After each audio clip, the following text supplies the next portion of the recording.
એકવાર ઘરની બહાર નીકળ્યો સવારે ઓફિસ જવા ને એક સામેથી માર કરતી એક સાયકલ આવી. એક સરસ હટ્ટો કટ્ટો ઊંચો માણસ બેઠેલો. મેં કીધું કેટલી સરસ હાઈટ છે આ માણસની. તરત મારી આગળ બ્રેક મારી ત્યારે ખબર પડી કે એની પાછળ એક સરસ માણસ બેઠો, એના કરતાં પણ વધારે હેન્ડસમ, પણ થોડો બટકો હતો. મેં કીધું આ કમાલ છે, આ મને દેખાયો કેમ નહીં? આ તો મને દેખાવો જોઈતો હતો. બસ આટલું દ્રશ્ય થયું અને એક કવિતા થઈ. હવે સંભળાવું છું કે સુખને દુઃખની ડબલ સવારી રસ્તા ઉપર જોઈ. સુખને દુઃખની ડબલ સવારી રસ્તા ઉપર જોઈ. દુઃખના પગ લાંબા તે આગળ બેસી પેન્ડલ મારે જાય. સુખ રૂપાળું કિંતુ નાનું દુઃખ પાછળ ઢંકાઈ જાય. સુખ રૂપાળું કિંતુ નાનું દુઃખ પાછળ ઢંકાઈ જાય.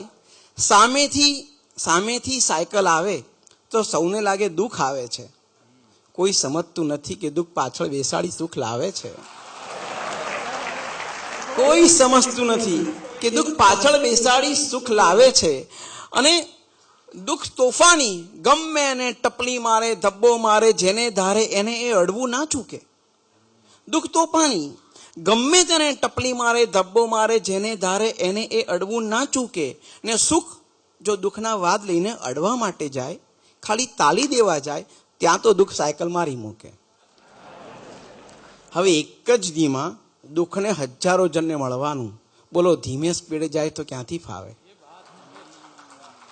એક જ દીમાં દુઃખને હજારો જણને મળવાનું, બોલો ધીમે સ્પીડે જાય તો ક્યાંથી ફાવે? ને સુખને તો બે ચાર જણને મળી લીધું કે ના સાયકલ ઉપર બેઠું બેઠું નસકોરા બોલાવે. તો કદી તમારા ઘરની પાસે સાયકલ પાર્ક કરેલી મળશે, કદી તમારા ઘરની પાસે સાયકલ પાર્ક કરેલી મળશે. સમજી લેજો સુખને દુઃખની જોડી હમણાં આવી ચડશે. મળી જાય તો બંને જણનું હૃદય ભરીને સ્વાગત કરજો. બની શકે તો દુઃખની સાથે બેસીને ચા પાણી કરજો. સુખની મુશ્કેલી છે કે દુરાગ્રહોય સહી શકે ના. સુખની મુશ્કેલી છે કે દુરાગ્રહોય સહી શકે ના. અને દુઃખની પીડા છે જ્યાં સત્કાર મળે ત્યાં રહી શકે ના.